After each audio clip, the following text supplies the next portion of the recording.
పక్కన ఉంచాలి, జరిగిన నిర్లక్ష్యాన్ని సరిదిద్దాలని కాంగ్రెస్ పార్టీ ప్రయత్నం చేస్తుంది. మరి మీరు ఏం చేసిండ్రు, మీరు ఏం తీసుకొస్తారని నేను అడుగుతున్నా. అందుకే మిత్రులారా, ఇవాళ మీరు ఆలోచన చేయండి. పట్టభద్రులు, నేను ఒక్కటే మాట విజ్ఞప్తి చేస్తున్నా. నేను చెప్పింది నిజమైతే మీరు గుండెల మీద చేసుకొని ఆలోచన చేసి ఇవాళ కాంగ్రెస్ పార్టీకి ఓటేయండి.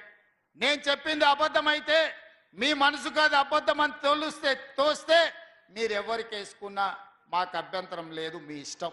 ఇవాళ నేను ముఖ్యంగా టీచర్లను డిఎస్సి నోటిఫికేషన్, అదే విధంగా టెట్ పరీక్షలు నిర్వహించింది కాంగ్రెస్ పార్టీ అధికారంలోకి వచ్చిన తర్వాత కాదా? మీరు ఆలోచన చేయండి. 11,000 మంది టీచర్ల నియామకాలను చేపట్టినమా లేదా?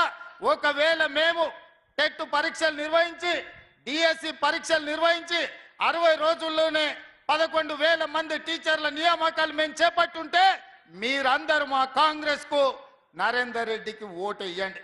ఒకవేళ నేను చెప్పింది అబద్ధం అయితే మీరు మాకు ఓట్లు ఇవ్వకండి, మీకు కావాల్సిన వాళ్ళకి ఇవ్వండి. అదేవిధంగా పోలీస్ డిపార్ట్మెంట్లో దాదాపు 15,000 మంది నిరుద్యోగులకు పోలీసు ఉద్యోగాలు ఇచ్చిన మాట నిజమైతే ఈరోజు నరేందర్ రెడ్డికి ఓటు వేయండి. లేకపోతే ఒకవేళ నేను చెప్పింది అబద్ధం అయితే మీ ఇష్టమైన వాళ్ళకు ఓటు వేసుకోండి. పారామెడికల్ సిబ్బంది 6,000 పైగా పారామెడికల్ సిబ్బందిని ఎల్బీ స్టేడియంకు పిలిపించి ఉద్యోగాలు వచ్చిన వాళ్ళనే కాదు, వాళ్ళ తల్లిదండ్రులందరినీ కూడా హైదరాబాద్ నగరానికి ఎల్బీ స్టేడియంకు రప్పించి వాళ్ళ నియామక పత్రాలు ఇచ్చిన మాట వాస్తవమైతే ఈరోజు నరేందర్ రెడ్డిని గెలిపించండి. ఈరోజు అది అబద్ధమైతే మీకు కావలసిన వాళ్ళకు వేసుకోండి. ఈ విధంగా వివిధ శాఖలలో 55,163 మందికి ఎల్బీ స్టేడియం సాక్షిగా ఒక్కొక్కరిని వాళ్ళ కుటుంబ సభ్యులను వాళ్ళ తల్లిదండ్రులను పిలిపించి వాళ్ళకు ఉద్యోగ నియామక పత్రాలు అందించి వాళ్ళ కుటుంబాల కళ్ళల్లో ఆనందం చూసిన మాట వాస్తవమైతే ఈ పట్టభద్రులందరూ కూడా ఇవాళ కాంగ్రెస్ పార్టీని గెలిపించండి అని నేను అడుగుతున్న మిత్రులారా. నేను చెప్పింది ఒకవేళ అబద్ధం అయితే ఈరోజు మీకు కావలసిన నిర్ణయం తీసుకోండి. కానీ అదే నరేంద్ర మోడీ గారు 2014 ఎన్నికల్లో 2019 ఎన్నికల్లో ప్రతి సంవత్సరం 2 కోట్ల ఉద్యోగాలు ఇస్తా అన్నాడు. మరి ఇప్పటికి దాదాపుగా 11 ఏళ్ళు అయిపోయి 12వ ఏడుకు మనం అడుగు పెడుతున్నాం. 24 కోట్ల ఉద్యోగాలు ఇవ్వాలి.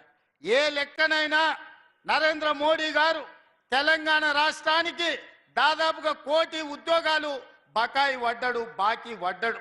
ఆయన ఇచ్చింది ఎన్ని ఉద్యోగాలంటే 2 ఉద్యోగాలు ఇచ్చిండు. ఒకటి కిషన్ రెడ్డికి, 2 బండి సంజయ్కి. తెలంగాణ రాష్ట్రంలో మోడీ గారు ఇచ్చిన ఉద్యోగాలు ఏమన్నా ఉన్నాయంటే 2 ఉద్యోగాలు. ఆ రెండిట్లో ఒకటి కిషన్ రెడ్డికి ఇస్తే ఇంకొకటి బండి సంజయ్కి ఇచ్చారు. ఇంకెవరికైనా ఉద్యోగాలు ఇచ్చిండ్రా? ఎవరికైనా ఈడున్న వేలాది మందిలో నరేంద్ర మోడీ ఎవరికైనా ఉద్యోగం ఇచ్చిండా? ఈడున్న 1000 మందిలో ఎవరికైనా ఉన్నాయా చెప్పండి. ఎవరికైనా మోడీ మీకు ఉద్యోగం ఇచ్చిండా? మరి ఇన్ని 1000 మంది పట్టభద్రులు ఇక్కడ ఉన్నారు, ఒక్కరికి కూడా మోడీ ఉద్యోగం ఇవ్వకపోతే ఇవాళ బీజేపీ వాళ్ళు పట్టభద్రుల ఓట్లు అడిగే హక్కు ఎక్కడదని ఇవాళ నేను అడుగుతున్న ఈ వేదిక మీద నుంచి. ఇవాళ ఫీజు రియంబర్స్మెంట్ కానీ లేకపోతే ఐటీఐలను ఒకనాడు ఐటీఐలు అంటే ఐటీఐ చేస్తే ఉద్యోగం వచ్చేది. ఇవాళ ఐటీఐలో చెప్పే చదువుకు బయటకు వస్తే సంబంధమే లేదు. సర్టిఫికెట్ ఉంటుంది, వాటికి పని ఏం చేయాలో తెలియదు. అందుకే టాటా కంపెనీతో మాట్లాడి ఈ ఐటీఐలను అడ్వాన్స్డ్ టెక్నాలజీ సెంటర్లుగా మార్చాలి అని 2,400 కోట్ల రూపాయలు ఖర్చు పెట్టి రాష్ట్రంలో 65 ఐటీఐలను అప్గ్రేడ్ చేసి ఏటీసీలుగా మార్చి అక్కడ శిక్షణ పొందిన వాళ్లకు టాటా సంస్థలనే ఉద్యోగాలు ఇచ్చేటట్టుగా ఈ రోజు టెక్నాలజీ అప్గ్రేడ్ చేసింది మన పార్టీ, మన ప్రభుత్వం. నేను చేసింది నిజమైతే మీరు మీ కుటుంబాలు కాంగ్రెస్కు ఓటేయండి. నేను చెప్పింది అబద్ధమైతే మీరు ఎవరికి ఓటేసుకున్నా పర్వాలేదు. ఇవాళ డాక్టర్లుగా, లాయర్లుగా, ఇంజనీర్లుగా, పట్టభద్రులుగా మీరు సర్టిఫికెట్లు తీసుకుంటారు. కానీ శిక్షణ సరిగ్గా లేక, సాంకేతిక నైపుణ్యం లేక చాలా మందికి ఉద్యోగ ఉపాధి అవకాశాలు రావడం లేదు. అందుకే ఈరోజు వివిధ పరిశ్రమలలో మీకు ఉద్యోగాలు రావాలి, పట్టభద్రులు బాగుపడాలి అని యంగ్ ఇండియా స్కిల్స్ యూనివర్సిటీని దేశంలోనే ఎక్కడ లేని విధంగా పబ్లిక్ ప్రైవేట్ పార్ట్నర్షిప్ లా ఈరోజు మనం ఫ్యూచర్ సిటీలో దేశానికి ఆదర్శంగా ఉండే విధంగా తీర్చిదిద్ది ఆ యూనివర్సిటీకి చైర్మన్ గా మహేంద్ర గ్రూప్ ఆఫ్